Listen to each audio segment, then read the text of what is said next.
الحمدللہ رب العالمین والعاقبۃ للمتقین والصلاة والسلام علی سید الانبیاء والمرسلین اما بعد اعوذ باللہ من الشیطان الرجیم بسم اللہ الرحمن الرحیم لا تحسبن الذین یفرحون بما اتوا ویحبون ان یحمدوا بما لم یفعلوا صدق اللہ العظیم اللہم صلی علی سیدنا و مولانا محمد معدن الجود والکرم وآلہ وصحبہ وبارک وسلم اللہم صلی علی سیدنا و مولانا محمد معدن الجود والکرم وآلہ وصحبہ وبارک وسلم الصلاۃ والسلام علیک یا سیدی یا رسول اللہ وعلى آلک واصحابک یا حبیب اللہ۔ حمد و صلاۃ کے بعد قرآن مجید فرقان حمید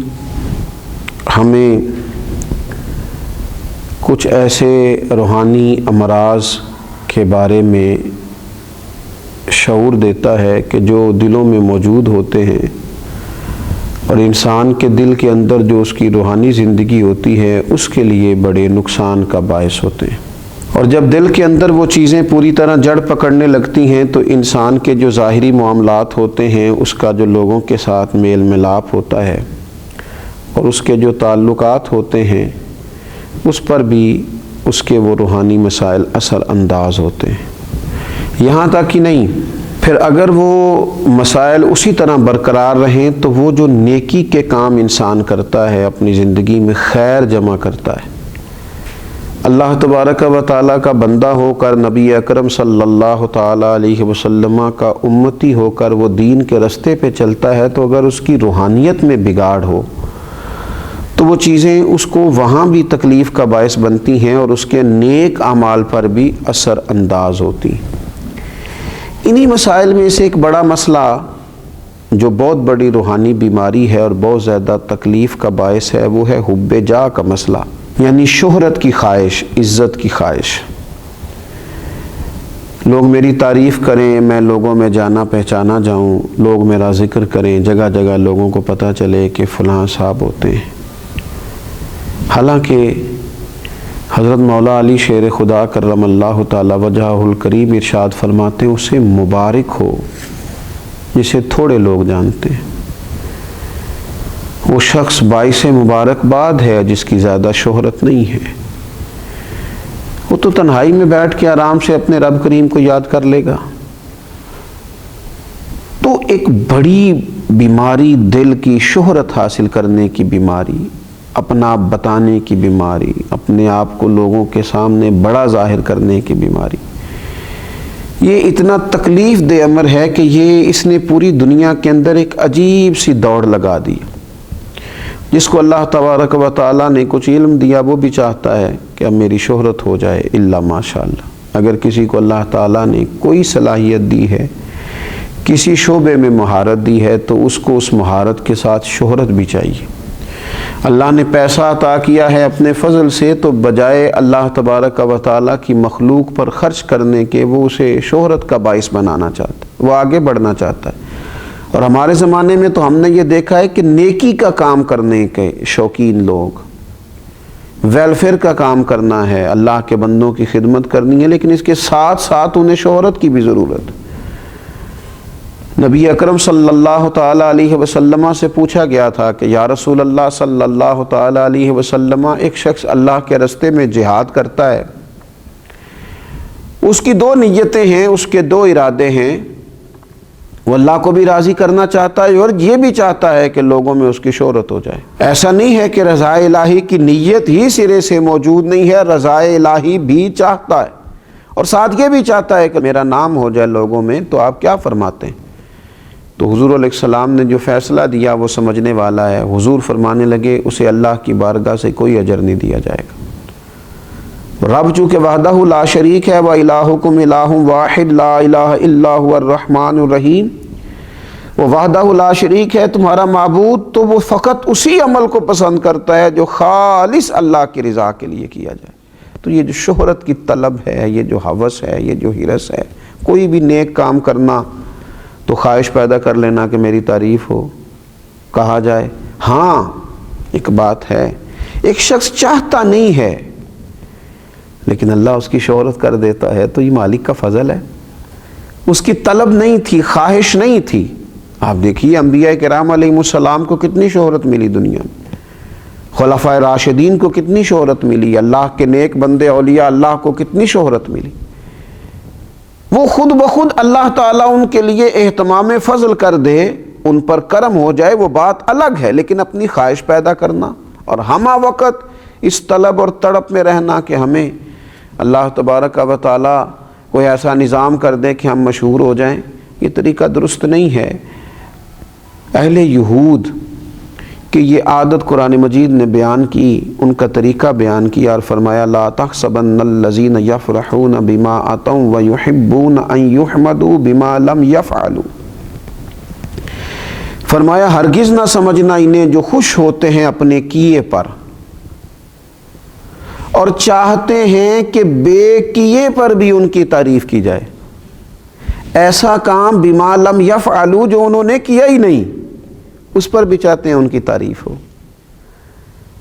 جو اہل نہیں ہے جس چیز کے، اس پر بھی وہ تعریف چاہتے ہیں۔ جو ہنر، جو فن، جو خوبی ان کے پاس موجود ہی نہیں ہے، ان یحمدوا بما لم یفعلوا، اس پر بھی تعریف مانگتے ہیں جو کام انہوں نے کیا نہیں ہے۔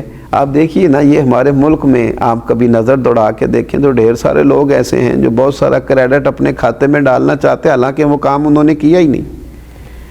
پیسہ قوم کا لگ گیا، محنت کسی نے کی، اور تختی لگانے کی باری آئی تو ہر شخص اپنا کریڈٹ لینا چاہتا ہے، وہ کہتا ہے اس کو میرے کھاتے میں ڈال دو۔ اہل یہود کا طریقہ بتایا اللہ تعالیٰ نے، اللہ مسلمانوں کو اس سے محفوظ فرمائے۔ فرمایا کہ وہ جو نہیں کیا، بے کیے پر بھی تعریف کرنا چاہتے ہیں، فرمایا ایسوں کو ہرگز عذاب سے دور نہ رکھا جائے گا، ایسوں کو ہرگز عذاب سے دور نہ جاننا، وَلَهُمْ عَذَابٌ أَلِيمٌ، ان کے لیے دردناک عذاب ہے۔ یہ عذاب کے مستحق ہیں اللہ کی بارگاہ میں۔ میرے نبی اکرم صلی اللہ تعالیٰ علیہ وسلم نے فرمایا انسان کے لیے برا ہونے کے لیے اتنا ہی کافی ہے کہ لوگ اس کے دین یا دنیا کے معاملے میں اس کی طرف انگلیوں سے اشارہ کریں، یعنی اس کی تعریف کریں، البتہ جسے اللہ محفوظ رکھے۔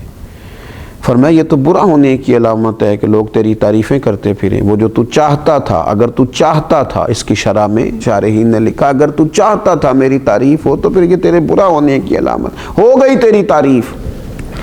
اور ایک حدیث پاک میں فرمایا کہ نبی پاک صلی اللہ تعالیٰ علیہ وسلم نے کہ کچھ لوگ اپنے اعمال لے کے قیامت کے دن اللہ کی بارگاہ میں حاضر ہوں گے تو رب فرمائے گا ان سے جا کے اجر لو جن کو دکھانے کے لیے کرتے تھے، میرے پاس تو تمہارے اس عمل کا اجر موجود ہے جو تم نے میرے لیے کیا تھا، جاؤ جا کے ان سے اجر لو۔ حضرت مولا علی شیر خدا رضی اللہ تعالیٰ عنہ فرماتے ہیں خرچ کرو لیکن شہرت نہ چاہو، اپنی شخصیت کو اس طرح بلند نہ کرو کہ تمہارا ذکر کیا جائے اور لوگ جانیں، بلکہ اپنے آپ کو چھپا کے رکھو۔ اسی کسے دے کچھ بھی نہ لگ دے، نہ کوئی ساڈا دردی، اپنے آپ کو چھپا کے رکھو، خاموشی اختیار کرو، اس طرح کہ تم محفوظ رہو گے۔ نیک لوگ تم سے خوش ہو جائیں گے اور بدکار تم سے ناخوش ہو جائیں گے۔ فرمایا یہ کام کرو، ان کو اپنی زندگی کے اندر طے کرو۔ ایک بزرگ گزرے ہیں حضرت ابو الحسن محمد بن اسلم توسی رحمۃ اللہ تعالی علیہ، حضرت ابو عبداللہ رحمۃ اللہ علیہ فرماتے ہیں کہ میں ان کے ساتھ 20 سال تک رہا ہوں، میں نے انہیں صرف فرائض اور واجبات ہی ادا کرتے دیکھا ہے۔ وہ فرض نماز پڑھتے، واجبات ادا کرتے اور وہ اپنے حجرے میں چلے جاتے۔ 20 سال کے بعد سمجھ آئی کہ یہ وہ شخص ہے جو گھنٹوں اپنے رب کی عبادت کرتا ہے، یہ وہ شخص ہے جو گھنٹوں بیٹھ کر تلاوت قرآن کرتا ہے، حضور علیہ السلام پر درود و سلام عرض کرتا ہے، لیکن 20 سالوں میں میں نے انہیں جتنی بھی عبادت کرتے دیکھا، چھپ کے کرتے دیکھا۔ پوچھنے والے نے پوچھا تو فرمانے لگے جس کے لیے کرتا ہوں وہ دیکھتا ہے، جس کی رضا کے لیے کرتا ہوں وہ آشنا ہے، اور میرے عمل سے بھی آشنا ہے اور میرے دل کی کیفیت سے بھی آشنا ہے۔ یہ جو شہرت کی خواہش ہے، آپ یقین کریں جب آدمی مشہور ہو جاتا ہے تو وہ تو بہت سارے ایسے کام بھی نہیں کر پاتا جو اسے کرنے چاہیے، بہت سارے ایسے رشتے جہاں اس کا وقت دینا بڑا ضروری ہوتا ہے وہ دے نہیں پاتا۔ وہ تو چاہتا ہے کہ میں کبھی تنہائی میں بیٹھ کے رو لوں، پر وہ تو رو بھی نہیں پاتا۔ وہ چاہتا ہے کہ کبھی مجھے کوئی موقع ملے جہاں میں کوئی خیر کا کام کر لوں، کر نہیں پاتا۔ شہرت کی بلندیاں اور یہ عروج، یہ بہت سارے ایسے معاملات کرتا ہے جس سے انسان روحانی طور پر جو بہت مضبوط ہو سکتا ہے ہو نہیں پاتا۔ اٹھ بلیا چل اوتھے وسیے جتھے وس دینی سارے انے۔ اٹھ بلیا چل اوتھے وسیے جتھے وس دینی سارے انے۔